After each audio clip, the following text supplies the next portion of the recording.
part 2. Start adding color with contrasts. Orc flesh is usually a very decent green to start out with, but I paint my grots. I like to have a little bit more of a yellow side of the spectrum green, so I'll mix it with a little bit of Imperial Fist. Gotta shake first. Contrasts are very useful paints, but they're a little weird. I don't like mixing with other paints. I don't like being thinned with water. They're pretty decent when you mix them with each other.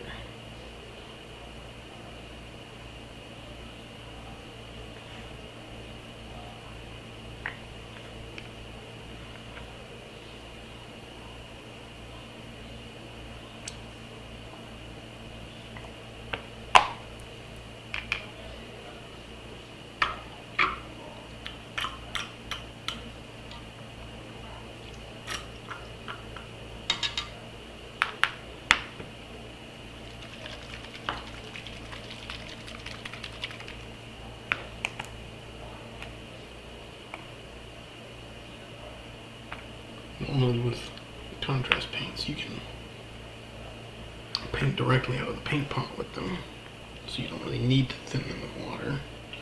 If you do want to thin them, Citadel makes a technical contrast medium. Usually you can turn them into more of a glaze.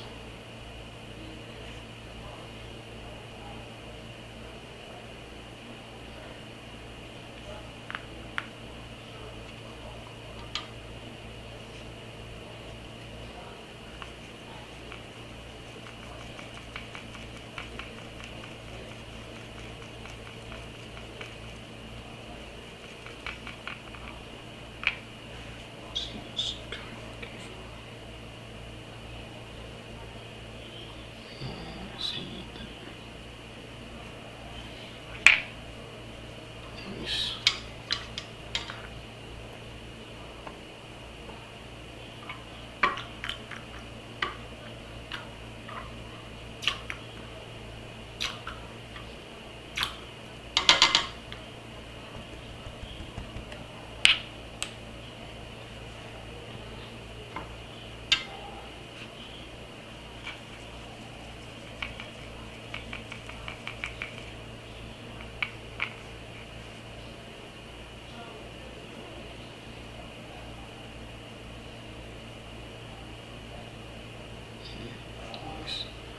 Lime type color versus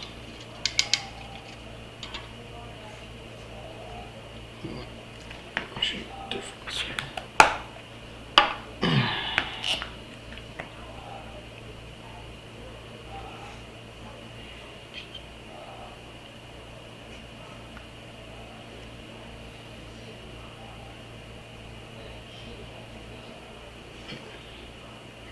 Very big difference. This is more of a blue color, bluish green. So much darker green. This lightens up the green, gives more of an olive color, which I like for the grots.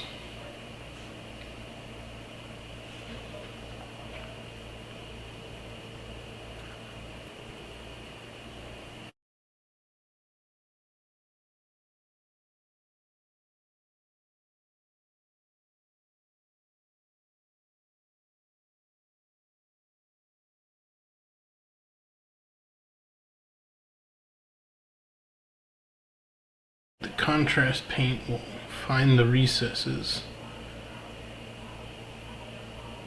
and it has some transparency, so you can see the shading from the undercoat through it.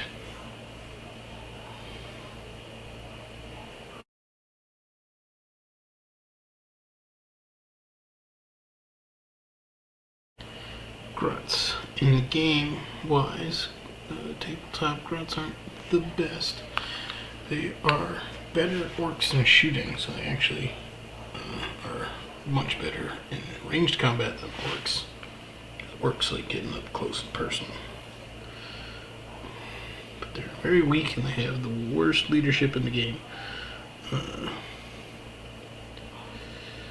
But you have the ability for taking a unit of Grots as specialist mobs, and you can give them horrible gits. And this allows them to take command point, to take capture and hold objectives. And since Grots are dirt cheap, I mean points wise, it's really good to have a Grot unit with horrible gits in your army. Costs almost nothing. A unit of 10 Grots is like 4 points a model, so a unit of 10 Grots is only 40 points.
Fun fact about orcs is all orcs and Grots are actually bald, and many of them have hair, like this one. It's actually a parasitic form of squig called a hair squig.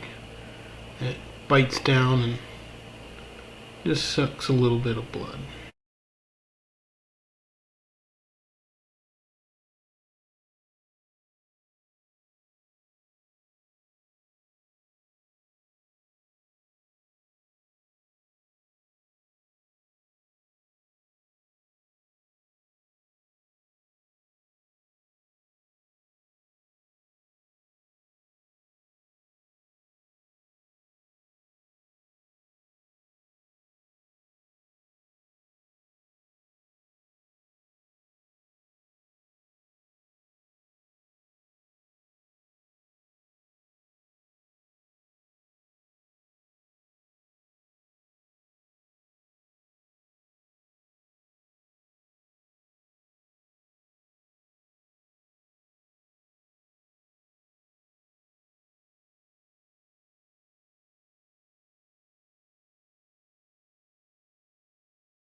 I do also recommend not using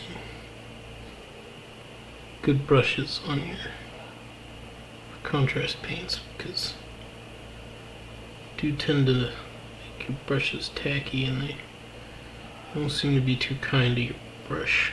So, longevity. It's a mild downside for their very much usefulness. What I'm excited for is there is a new line, because Army Painter made their speed paints and they're okay. But Vallejo is coming out with a line they're calling them Express Paints, and very excited to give them a test run. when I have the chance to get my hands on them. So I very much do enjoy Vallejo paints. In my opinion, Vallejo paints are very close to Citadel's own paint brand, if not in some cases. I love some of their pigments are even better than Citadel. So if they made a contrast imitation, I'm sure it'd be very good, high quality. One of the things I prefer about Vallejos is they use dropper bottles instead of these paint pots that Citadel seems to be stuck on.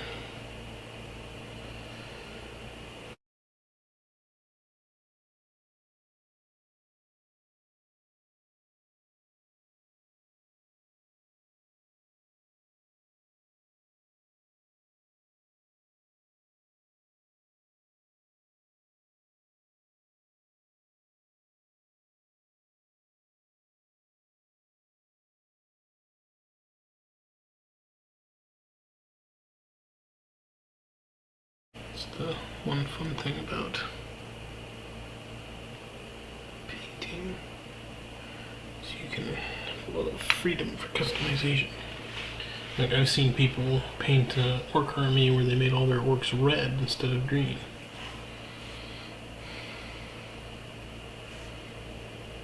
I, for one, do things like I paint Seraphon, where Lizardmen paint them all kinds of colors. I have to stick to the more accurate coloration. The only thing that comes for need of colors, though, is a minor thing with orcs. Orcs have clan cultures and clan colors that go with their clan cultures, and the clan cultures actually affect gameplay. Obviously, you don't have to paint your army in the color of the clan you choose to have them play as. But it's nice when you're thematic, and I like doing it for thematic purposes. So, colors I'll be using for the armor of my army is mostly blacks and dark grays, with accents of red and white, because my orc army is a mostly melee army, and it's therefore Goths. Currently, with the rulings, if you want the best two clans for actual gameplay wise, with what bonuses and whatnot they get, are currently Goths and Freebooters, which are like orky space pirates.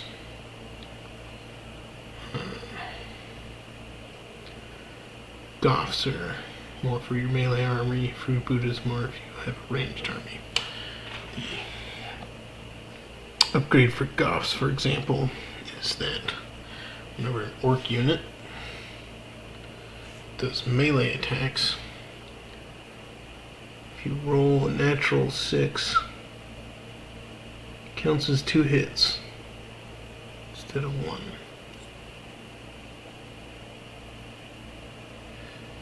Which is pretty dang good. Leads to some real hilarious shenanigans with orcs, like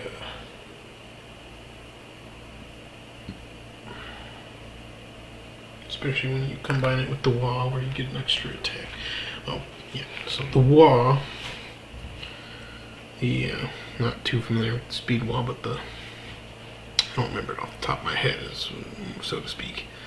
But the wall, when you call a wall, it's once per game. You have to do it during command phase at the start of turn. When you choose whether or not you want to call a wall. When you call a wall, for the first turn you call a wall, and all your orcs gain the ability to charge after an advance. Normally, during the move phase, you can choose to advance an army basically get extra distance that you can move them. But then, once they have assault weapons, they can't fire ranged weapons. And they usually can't charge. With orcs, when you call wall, you get to advance and charge, so that you get in real nice and close and personal with your enemy. Generally, a guardsman game becomes a coin flip of can the guardsmen use their range to wipe your orcs off the table, or you can get a wall off and charge your orcs into them and go off in melee.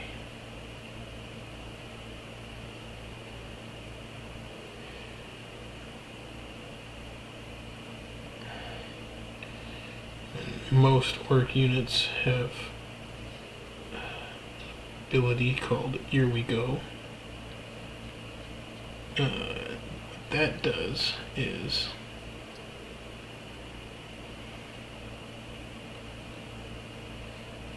almost all orc infantry and vast majority of other orc units all have the ability to re-roll their charge roll. So you have a pretty high probability of getting charges off with orcs.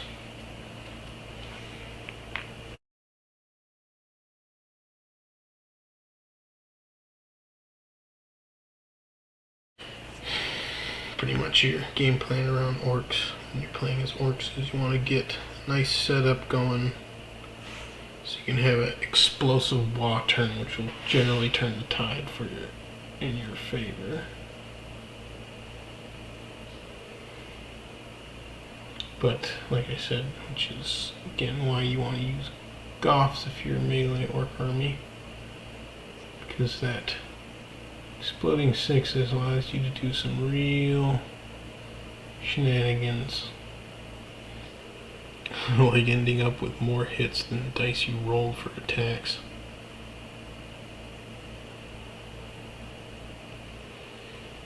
Nothing like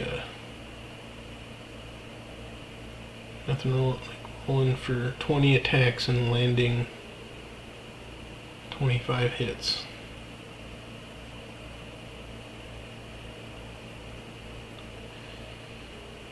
Top of that, there's a orc stratagem.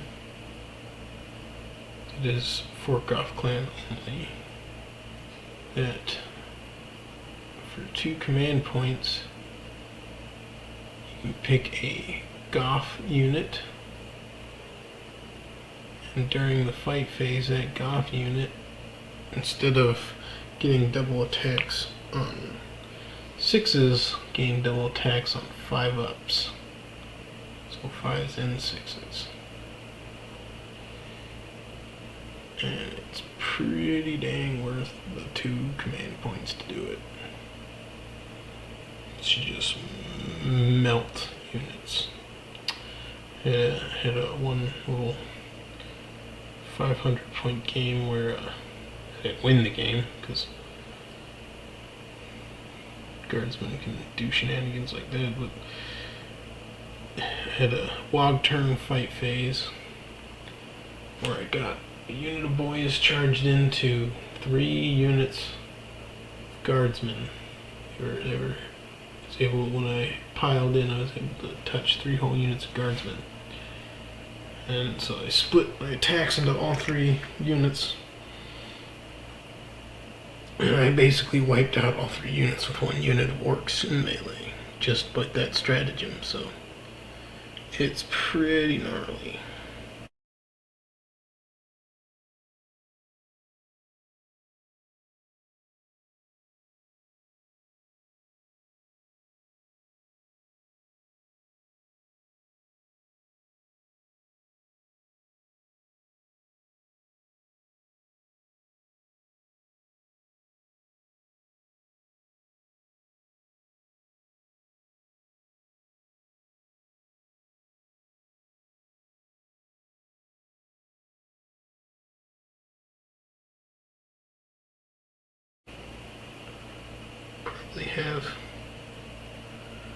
video sped up when I piece it with most of the painting. As you can see, when you're painting 21 models at a time, it does become time consuming. And it's not recommended for all your first videos on a channel to be almost an hour. So when I post these two videos,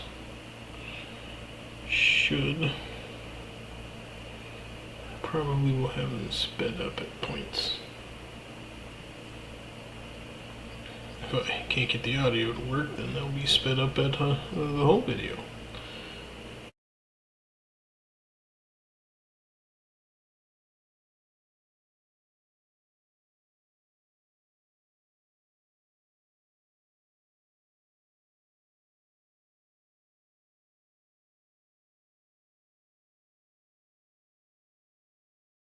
Double is a good way to get anyone who does watch this video, if anyone watches this video, try and check out the streams. I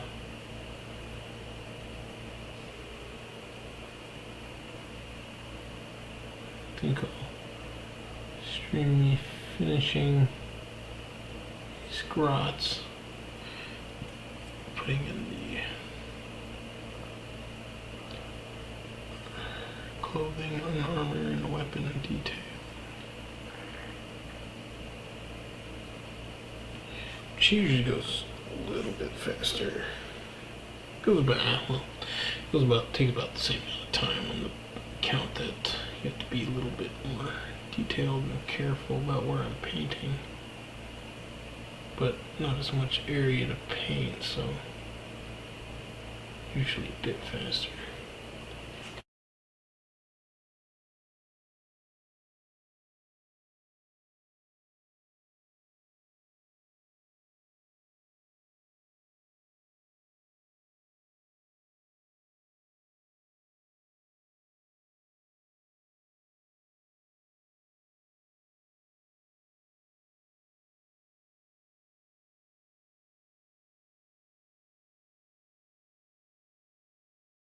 And I think I'll look forward to finishing these guys up on a stream or something.